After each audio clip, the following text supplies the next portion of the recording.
Nobel শান্তি পুরস্কার জয়ী নার্গিস মোহাম্মদীকে গ্রেফতার করেছে ইরানের নিরাপত্তা বাহিনী। শুক্রবার এক আইনজীবীর স্মরণ সভা থেকে তাকে গ্রেফতার করা হয়। এই আইনজীবী এই মাসের শুরুতে মারা গিয়েছিলেন। ইরানের নারী নার্গিস মোহাম্মদী 2023 সালে নোবেল পুরস্কার জেতেন। ওই সময় কারাগারেই বন্দী ছিলেন তিনি। তবে 2024 সালের ডিসেম্বরে তাকে কারাগার থেকে মুক্তি দেওয়া হয়। শুক্রবার তাকে সহ আর কয়েকজনকে গ্রেফতার করা হয়েছে। তারা খসরু আলীকর্দি নামে এক আইনজীবীর স্মরণ সভায় উপস্থিত হয়েছিলেন। গত সপ্তাহে নিজ অফিস থেকে তার মরদেহ উদ্ধার করা হয়। নার্গিস মোহাম্মদীর স্বামী থাগি রহমানি, যিনি প্যারিসে থাকেন, তিনি জানিয়েছেন পূর্বাঞ্চলীয় শহর মাসাদ থেকে নার্গিস সহ অন্যদের গ্রেফতার করা হয়। ইরানের নারীদের ওপর হওয়া দমন নিপীড়নের বিরুদ্ধে অদম্য লড়াই এবং দেশে সবার জন্য মানবাধিকার ও স্বাধীনতা প্রতিষ্ঠার নিরলস প্রচেষ্টার স্বীকৃতিস্বরূপ শান্তিতে নোবেল পেয়েছিলেন তিনি। বাক স্বাধীনতার অধিকার ও মৃত্যুদণ্ড বাতিলের দাবিতে মোহাম্মদী বছরের পর বছর ধরে সোচ্চার ছিলেন। তার এই বলিষ্ঠ ভূমিকার জন্য ইরানের শাসক গোষ্ঠী তাকে বারবার গ্রেফতার করেছে এবং বর্তমানে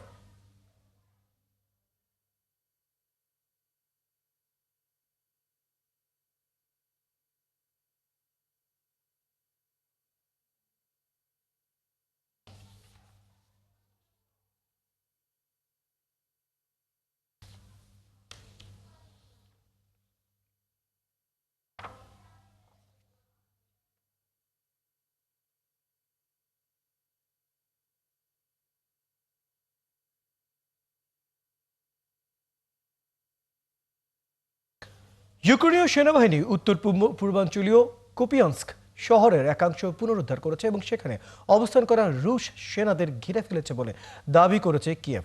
এই অবস্থায় ফ্রন্টলাইন পরিদর্শনে গিয়ে অভিযানের প্রশংসা করেছেন প্রেসিডেন্ট ভ্লাদিমির জেলেনস্কি।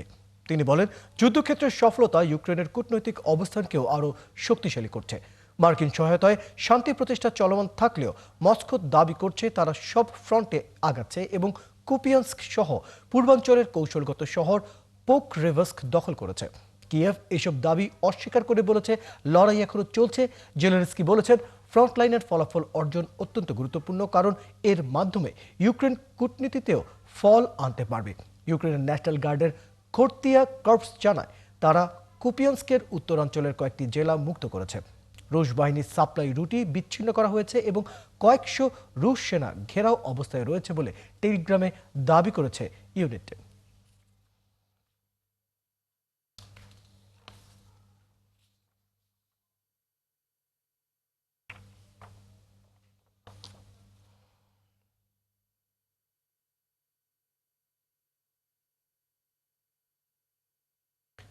রাশিয়া ইউক্রেনের যুদ্ধ তৃতীয় বিশ্বযুদ্ধের দিকে গড়াতে পারে বলে হুঁশিয়ারি দিয়েছেন যুক্তরাষ্ট্রের প্রেসিডেন্ট ডোনাল্ড ট্রাম্প। স্থানীয় সময় বৃহস্পতিবার হোয়াইট হাউসের এক অনুষ্ঠানে ট্রাম্প বলেন, শুধুমাত্র গত মাসে এই দেশের যুদ্ধে 25,000 সেনার মৃত্যু হয়েছে। এই মুহূর্তে এই রক্তপাত চান না জানিয়ে ট্রাম্প বলেন, গত মাসে 25,000 সেনা মারা গেছে, এই হত্যা বন্ধ হোক। রাশিয়া ইউক্রেন যুদ্ধ চলতে থাকলে এটি তৃতীয় বিশ্বযুদ্ধে গড়াতে পারে বলেও হুঁশিয়ারি দেন তিনি। রাশিয়া ও ইউক্রেন যুদ্ধ নিয়ে বিরক্তির চরম সীমায় পৌঁছে গেছেন ট্রাম্প। একদিকে এই ক্ষেত্রে রাশিয়ার নিজ অবস্থানে অনড়, অন্যদিকে ইউরোপীয় মিত্রদের সঙ্গে নিয়ে ট্রাম্পের হুমকির ধামকিকে পাত্তা দিচ্ছে না ইউক্রেনও।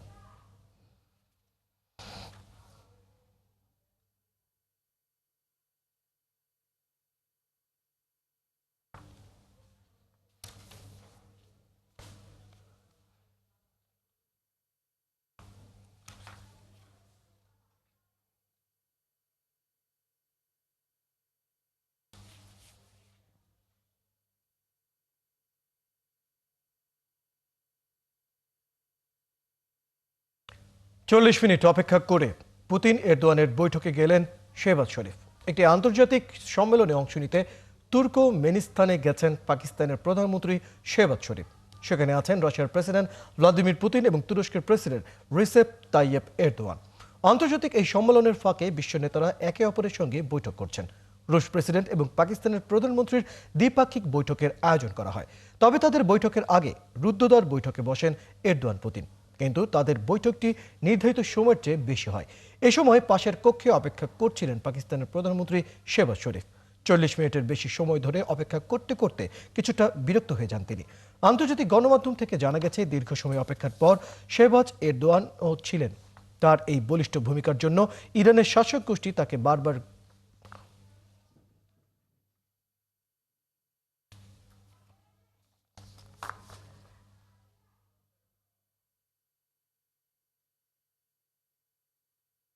ইউক্রেনের প্রেসিডেন্ট ভ্লাদিমির দীর্ঘ যুদ্ধ বন্ধ করে শান্তি প্রতিষ্ঠা করতে ইউক্রেনের ডনবাসের পূর্বাঞ্চলের কয়েকটি এলাকায় নিয়ে একটি মুক্ত অর্থনৈতিক অঞ্চল তৈরির প্রস্তাব দিয়েছে যুক্তরাষ্ট্র। এই প্রস্তাবের মাধ্যমে রাশিয়ার সঙ্গে শান্তি চুক্তির অংশ হিসেবে ইউক্রেন ডনবাস থেকে সেনা প্রত্যাহার করবে। বৃহস্পতিবার এক বিবৃতিতে জেলেনস্কি বলেন, কিয়েভ যুক্তরাষ্ট্রকে হালনাগাদ করা একটি শান্তি পরিকল্পনা দিয়েছে। এই পরিকল্পনা একটি নয়, বরং বেশ কয়েকটি নথির সমষ্টি, যার অনেকগুলোই এখনো চূড়ান্ত করা বাকি। ট্রাম্প প্রশাসন বড়দিনের আগেই পরিকল্পনার বর্তমান অবস্থা সম্পর্কে পূর্ণাঙ্গ ধারণা চাইছে। তিনি বলেন, রাশিয়ানরা পুরো ডনবাস চায়, কিন্তু আমরা অবশ্যই তা মানি না। রাশিয়া 2014 সাল থেকে ডনবাস অঞ্চলে যুদ্ধ চালিয়ে আসছে। তারা যুদ্ধের মাধ্যমে যেটি অর্জন করতে পারেনি, তা যুক্তরাষ্ট্র মধ্যস্থ শান্তি আলোচনার মাধ্যমে পেতে চাইছে।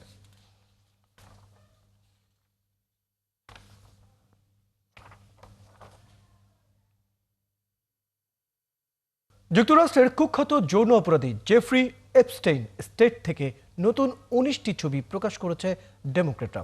এর মধ্যে 3টি ছবিতে মার্কিন প্রেসিডেন্ট ট্রাম্পকে দেখা গেছে।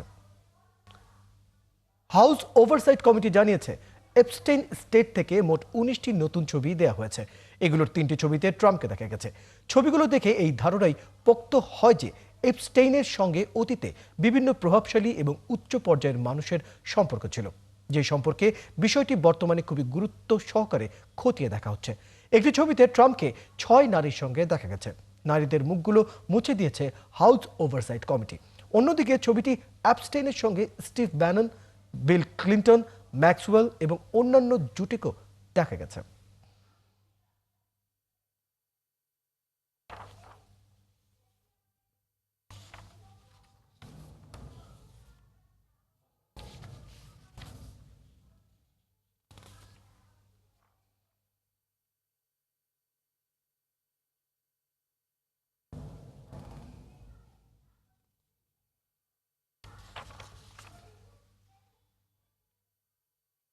গাজায় ভাইরাস ঝড়ের কারণে গাজার গত 24 ঘন্টায় ঘরবাড়ি, দেয়াল ও তাঁবু ধসে পড়ে 2 শিশুসহ অন্তত 10 জনের মৃত্যু হয়েছে। তীব্র শীতের 2 শিশুর মৃত্যু হয়েছে বলে জানিয়েছে গাজা সিটি কর্তৃপক্ষ। বন্যার পানিতে শরণার্থী শিবিরগুলো তলিয়ে যাওয়ায় চরম দুর্বিষহ জীবন কাটাচ্ছে যুদ্ধ বিধ্বস্ত উপত্যকাটির বাসিন্দারা। বিস্তারিত সৃষ্টি ঘোষকের রিপোর্টে। ইসরায়েলি বাহিনীর আগ্রাসনে ধ্বংসস্তূপে পরিণত হয়েছে গাজা। প্রাকৃতিক দুর্যোগের কারণে উপত্যকার বাসিন্দাদের জীবন আরও বিপর্যস্ত হয়ে পড়েছে।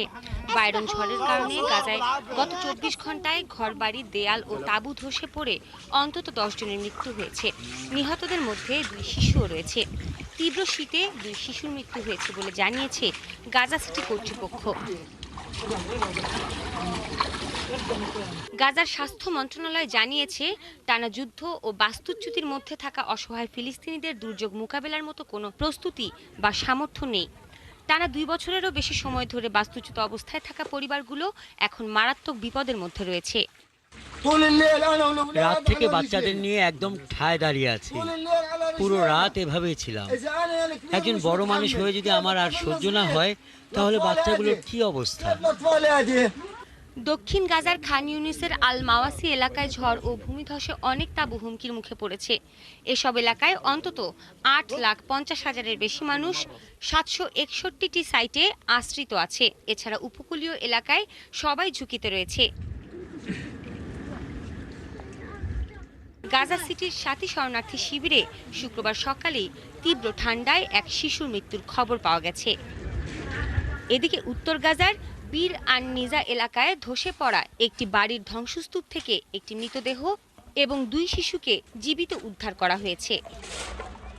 এছাড়া গাজা সিটির শেখ রেদওয়ান এলাকায় ডার্বি পরিবারের বাড়ির প্রবেশদ্বার ধসে পড়ায় বাসিন্দাদের সরিয়ে নেওয়া হয়েছে। 2023 সালের 7 অক্টোবর থেকে এখন পর্যন্ত গাজায় ইসরায়েলের গণহত্যায় কমপক্ষে 70,369 ফিলিস্তিনি নিহত এবং 1,71,069 জন আহত হয়েছেন।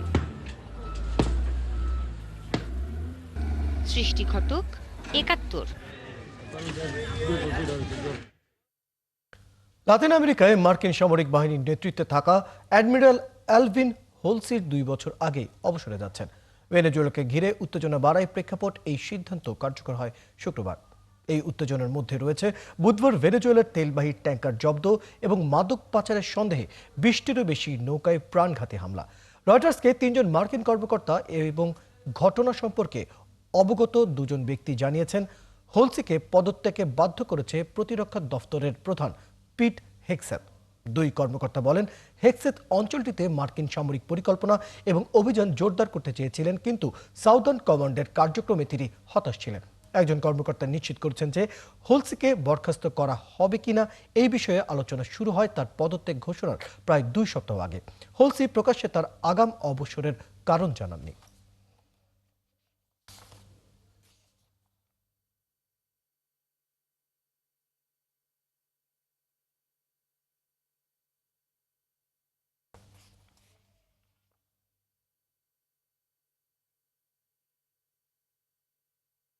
দু সালে উত্তর কোরিয়া একটি বড় সাফল্য অর্জন করেছে বলে মনে করেন দেশটির সর্বোচ্চ নেতা কিম জং উন। আর সেই সাফল্যটি হলো দেশের বাইরে উত্তর কোরীয় সেনাদের পাঠাতে পারা। শুক্রবার এক প্রতিবেদনে উত্তর কোরিয়ার সরকারি সংবাদ সংস্থা KCNA জানিয়েছে, চলতি সপ্তাহে উত্তর কোরিয়ায় ক্ষমতাসীন ওয়ার্কার্স পার্টি পলিট ব্যুরো কমিটির বৈঠকের বক্তব্য দেন কিম। সেখানে তিনি বলেন, গত বছর থেকে চলতি 2025 সালের পুরোটা জুড়েই উত্তর কোরিয়ার অনেক সেনা দেশের বাইরে উত্তর কোরীয় সেনাবাহিনীর বীরত্ব এবং পেশাদারিত্বের প্রদর্শন করেছে। এটা দেশটির জন্য সবচেয়ে বড় অর্জন। রাশিয়া ইউক্রেন যুদ্ধে রুশ বাহিনীকে সহায়তা করতে 2024 এবং 2025 সালে ইউক্রেনের সেনা পাঠিয়েছিলেন কিম। পলিট ব্যুরোর বৈঠকে সেই ব্যাপারে বলেছেন তিনি। এর আগে অবশ্য রাশিয়ার প্রেসিডেন্ট ভ্লাদিমির পুতিনের সঙ্গে প্রতিরক্ষা চুক্তি স্বাক্ষর করেছিলেন কিম জং উন। সেই চুক্তির আওতাতেই সেনা ও গোলাবারুদ দিয়ে রুশ বাহিনীকে সহায়তা করেছে উত্তর কোরিয়া। যীশুখ্রিস্টের জন্মদিন বড়দিনকে সামনে রেখে ইউরোপ থেকে আমেরিকা বিশ্বের বিভিন্ন দেশে চলছে উৎসবের সাজসজ্জা। ক্রিসমাস ট্রি, আলোকসজ্জা, সান্টা ক্লজ, বাসাবাড়ি ও ব্যবসা প্রতিষ্ঠান সেজেছে বর্ণিল রূপে। বড়দিনের শুভেচ্ছার পাশাপাশি নতুন বছরে বিশ্বজুড়ে ছড়িয়ে পড়ুক ভালোবাসা, সুখ, শান্তি, এমন প্রত্যাশা সকলের। আরো জানাচ্ছেন চৈতি সারোয়া। খ্রিস্টান ধর্মাবলম্বীদের প্রধান ধর্মীয় উৎসব বড়দিনকে কেন্দ্র করে আলোয় সেজেছে ফ্রান্সের রাজধানী প্যারিস। প্যারিসের ঐতিহাসিক ও জনপ্রিয় শজ-লিজে এভিনিউ এবারও বড়দিন উৎসবের প্রধান আকর্ষণে পরিণত হয়েছে। পুরো এভিনিউ জুড়ে স্থাপন করা হয়েছে 4 শতাধিক ক্রিসমাস ট্রি। হাজার হাজার এলইডি লাইটে সাজানো এসব গাছ আলোকিত করে তুলেছে পুরো এলাকা। স্পেনের মাদ্রিদ যেন আলোর এক টুকরো জগতে পরিণত হয়েছে। শহরটির অন্তত 240টি সড়কে প্রায় 1.5 লক্ষ এলইডি বাতি স্থাপন করা হয়েছে, যা প্রজ্বলিত থাকবে জানুয়ারি মাস পর্যন্ত। বার্সেলোনাতেও বড়দিনের বাজার, রাস্তার আলোকসজ্জা এবং সাংস্কৃতিক অনুষ্ঠান পুরো শহরকে আনন্দে ভরে তুলেছে। ইতালির ব্রিস্কেনে বড়দিন উপলক্ষে বিশেষ লাইটিং শোর আয়োজন করা হয়েছে, যেখানে নাচ ও গানের তালে ফুটে উঠছে নিয়ন বাতির আলো। অন্যদিকে যুক্তরাষ্ট্রের ওয়াশিংটন ডিসির ক্যাপিটাল হিলে নেভাডা থেকে আনা 53 ফুট উঁচু সিলভার বেল নামের ক্রিসমাস ট্রি স্থাপন করা হয়েছে। নিউ ইয়র্ক সিটির রকফেলার সেন্টারের সামনেও একই রকম উৎসব বিরাজ করছে। টাইমস স্কয়ারে বড়দিনের আলোকসজ্জা, সান্টার আগমন এবং নানা রকম প্রদর্শনী দেখার জন্য হাজার হাজার মানুষ ভিড় জমিয়েছেন। লন্ডনের হাইড পার্কে বড়দিনের মেলা, চকলেট ও ক্যান্ডি স্টল শিশু এবং বয়স্কদেরও আনন্দ দিচ্ছে। আলোকসজ্জা এবং সঙ্গীত পরিবেশ পুরো শহরকে উৎসব মুখর করেছে। বিশ্বের এই শহরগুলোতে বড়দিন শুধু ধর্মীয় অনুষ্ঠান নয়, এটি পরিবার, বন্ধু এবং পর্যটকদের জন্য মিলন মেলা।